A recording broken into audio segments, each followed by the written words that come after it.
Picture a scene that takes place in millions of kitchens every single day. You bring home a raw chicken from the store, place it in the sink, and turn on the tap. The water rinses over the pale skin, and in your mind, you are performing a crucial act of hygiene. You're washing away the germs, the slime, making it clean and safe for your family. But what if I told you that this single, seemingly responsible act is not only ineffective, but is actively creating a hazard?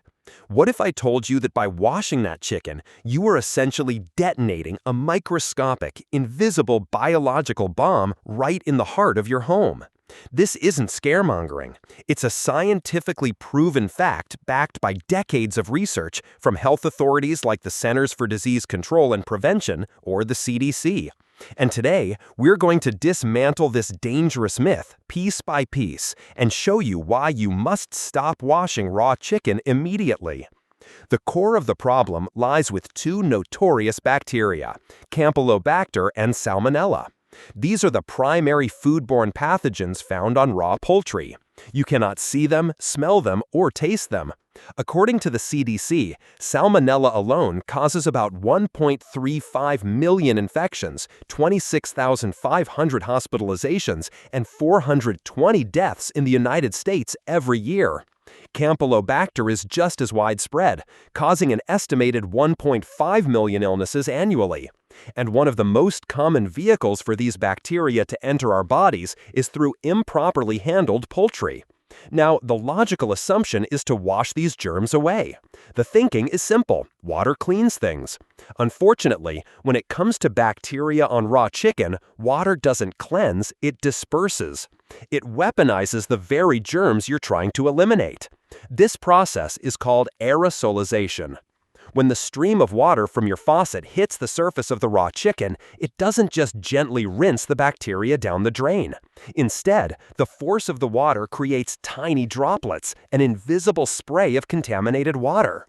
Think of it like a mist or a fine spray from a perfume bottle, but instead of fragrance, it's loaded with dangerous pathogens.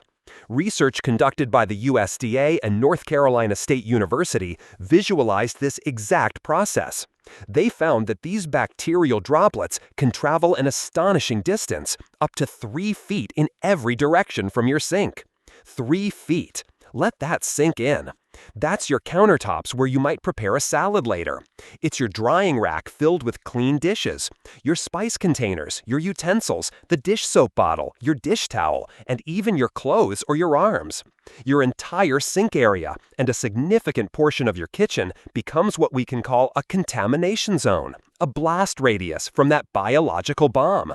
The bacteria are so firmly attached to the chicken's skin that running water can't effectively dislodge and remove them. What it can do, however, is give them a free ride all over your kitchen surfaces. This is the very definition of cross-contamination, and it's how most people get sick. It often unfolds in a scenario like this. You wash the chicken, splashing salmonella onto your cutting board. You then set the chicken aside and, without thoroughly sanitizing the board, you use the same board to chop tomatoes and lettuce for a side salad. The chicken will later be cooked, and the high temperature will kill all the bacteria on it, making it safe to eat. But the salad? The salad is eaten raw, now carrying a live, thriving colony of salmonella. A few hours later, you or a family member could be experiencing fever, abdominal cramps, and severe diarrhea. And you'd likely never trace it back to that seemingly harmless moment of washing the chicken. It's a perfect microbiological crime.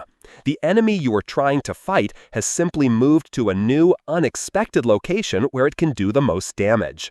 The water you used for cleaning has become the getaway vehicle for the pathogens. Let's be very clear about who is most at risk. For a healthy adult, a foodborne illness might mean a few miserable days. But for vulnerable populations, the consequences can be far more severe. This includes children under 5, adults over 65, pregnant women, and anyone with a compromised immune system, such as those undergoing cancer treatment or living with diabetes or HIV. For these individuals, a Salmonella or Campylobacter infection can lead to serious complications, requiring hospitalization and can even be life-threatening. Furthermore, Campylobacter infection can, in rare cases, trigger Guillain-Barré syndrome, a serious neurological disorder where the body's immune system attacks its own nerves, potentially leading to paralysis. The stakes are incredibly high, and the preventative measure is astonishingly simple. Do not wash the chicken. So why do we do it? This habit is deeply ingrained in our culture, often passed down from parents and grandparents. In previous generations, poultry processing might have been less sanitary, and rinsing might have helped remove feathers or residue. Today, commercial chicken processing in countries like the United States is highly regulated, and the birds are thoroughly cleaned before packaging. What you perceive as slime is often just residual moisture and proteins from the muscle tissue. It's natural and completely harmless. Yet the tradition persists, driven by the feeling that we are doing something to make the food safer. It's an illusion of control. True control in the kitchen comes not from futile washing, but from knowledge. The real and only effective way to kill these dangerous bacteria is through heat. Cooking poultry to a safe internal temperature of 165 degrees Fahrenheit or 74 degrees Celsius is the foolproof method that guarantees safety. A food thermometer isn't a fancy gadget for professional chefs. It's an essential tool for every home cook to ensure their food is not just delicious, but unequivocally safe to eat. The path to a safe kitchen begins not with more water, but with less action and more understanding. The most important first step is transferring the chicken directly from the package to the pan or baking dish, minimizing its contact with any other kitchen surfaces. This single change in habit can dramatically reduce your risk of cross-contamination and foodborne illness. It's about unlearning what we thought we knew and adopting practices based on proven science. Acknowledging this hidden danger is the first crucial step toward protecting yourself and those you cook for. We are only scratching the surface of common kitchen myths that could be compromising your health. This is just the first step in understanding the hidden dangers in our daily routines. If you want to continue uncovering the simple truths that can protect your health and the health of your loved ones, make sure you're subscribed to our channel so you don't miss what's coming next. I know what many of you might be thinking right now. I've been washing chicken my whole life, and I've never gotten sick. Or, I'm not careless. I clean my sink and countertops thoroughly afterwards. These are completely logical thoughts, but this sense of security is often based on two misconceptions: the invisibility of the threat and an overestimation of our standard cleaning methods. Firstly, most foodborne illnesses are not severe enough to be officially diagnosed.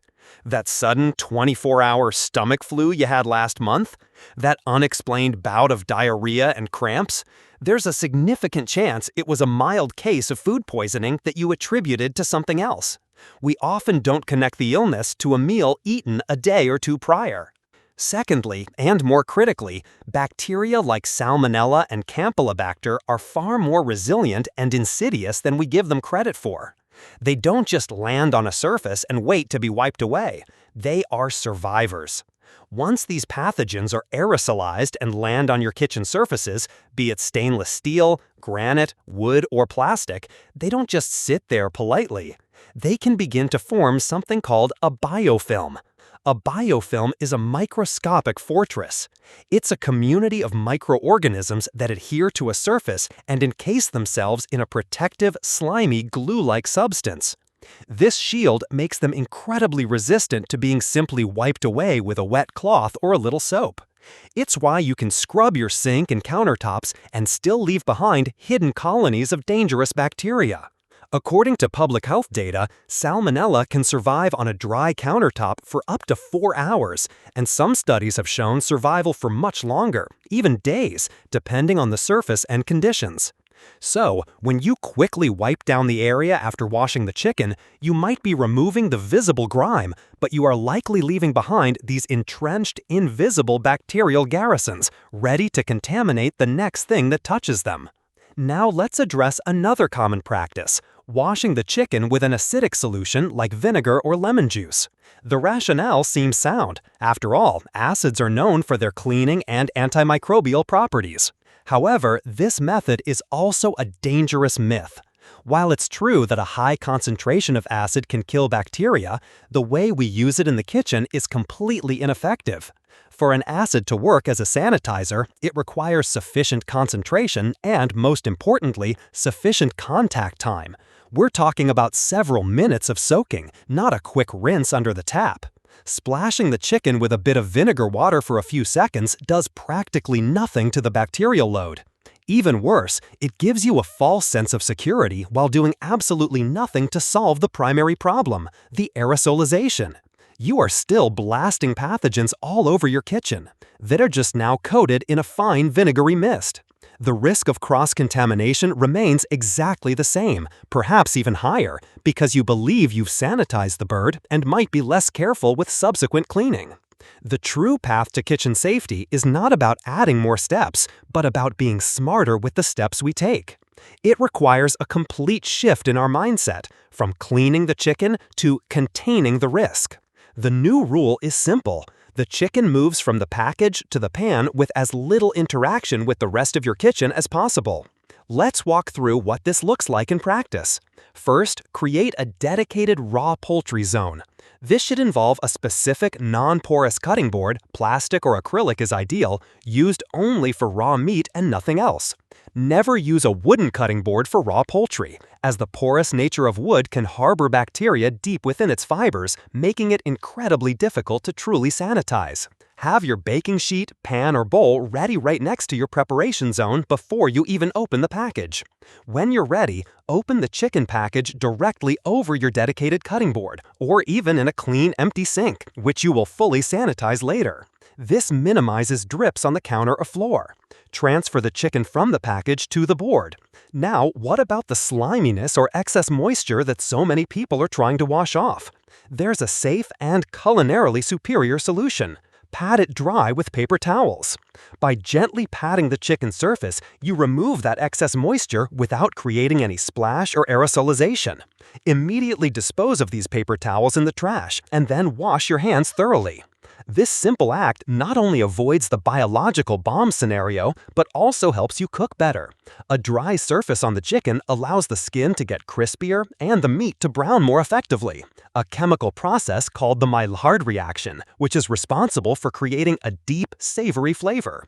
So, by patting it dry, you're not just making it safer, you're making it more delicious. Now, consider the contamination trail of your hands. You touched the raw chicken. Did you then touch the faucet handle, a spice jar, the refrigerator door handle? This is the insidious, silent spread of contamination. The best practice is to adopt what chefs call mise en place, or everything in its place.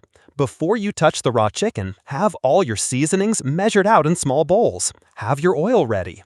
This way, you can handle the raw chicken, season it, place it in the pan, and then conduct one thorough hand-washing session before you touch anything else. This creates a clear boundary between contaminated tasks and clean tasks. It's a disciplined workflow that drastically minimizes the opportunities for bacteria to travel around your kitchen. I'm truly curious about your experiences and family traditions. This is a topic that brings up a lot of ingrained habits.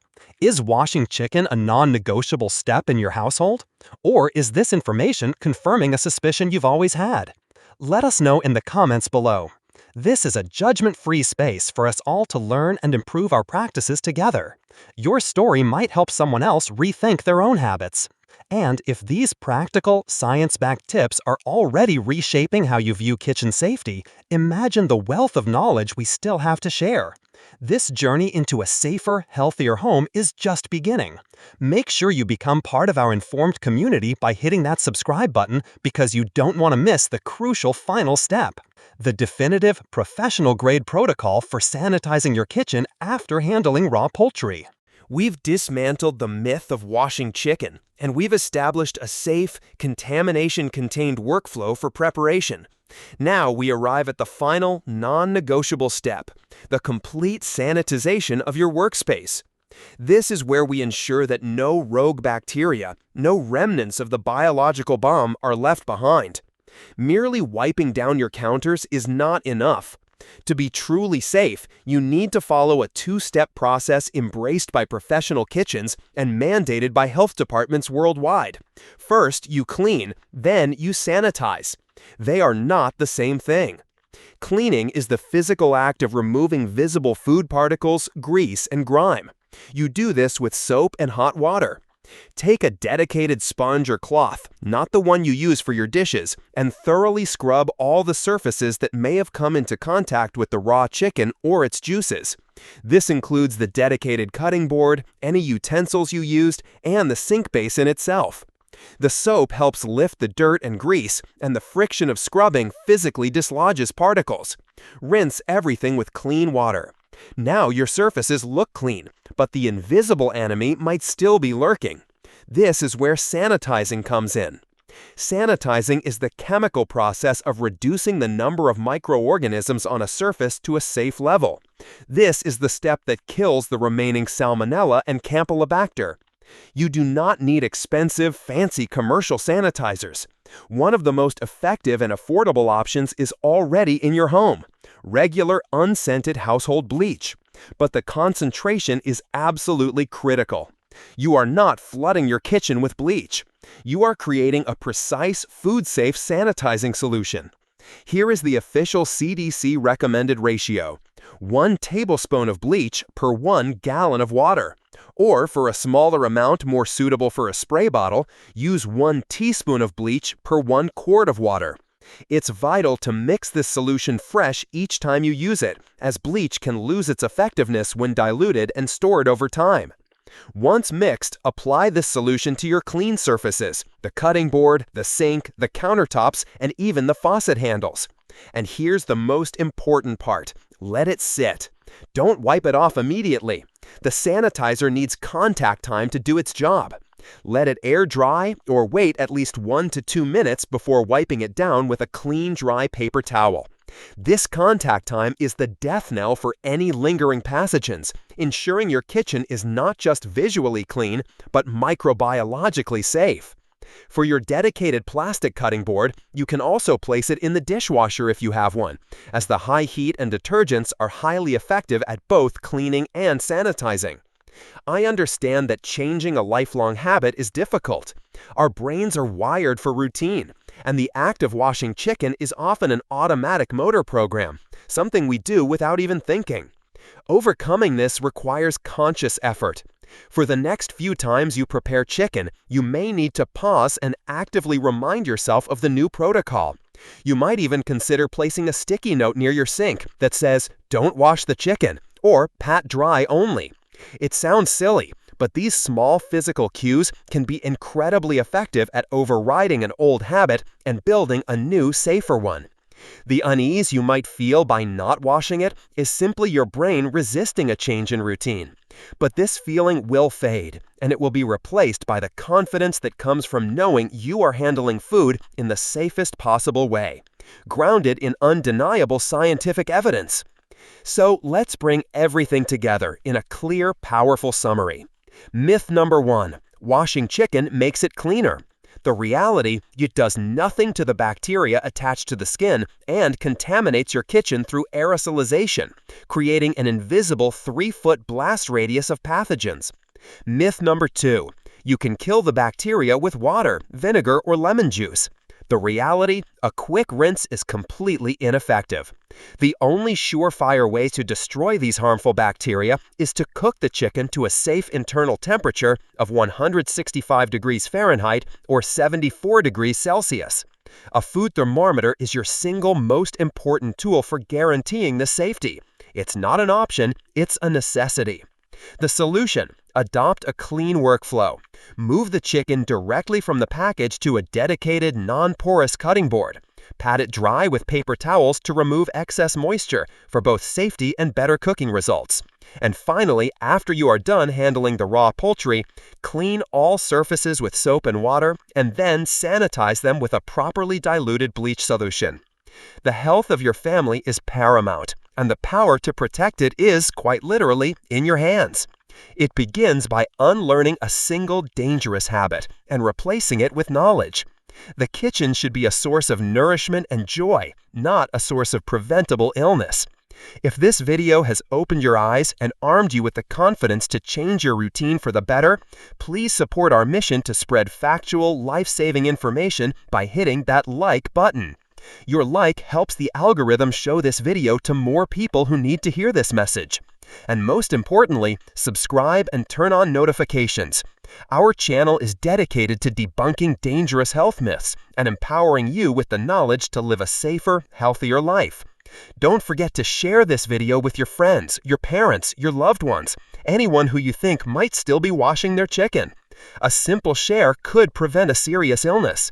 And please check out the other videos on our channel for more eye-opening insights into your daily health and wellness.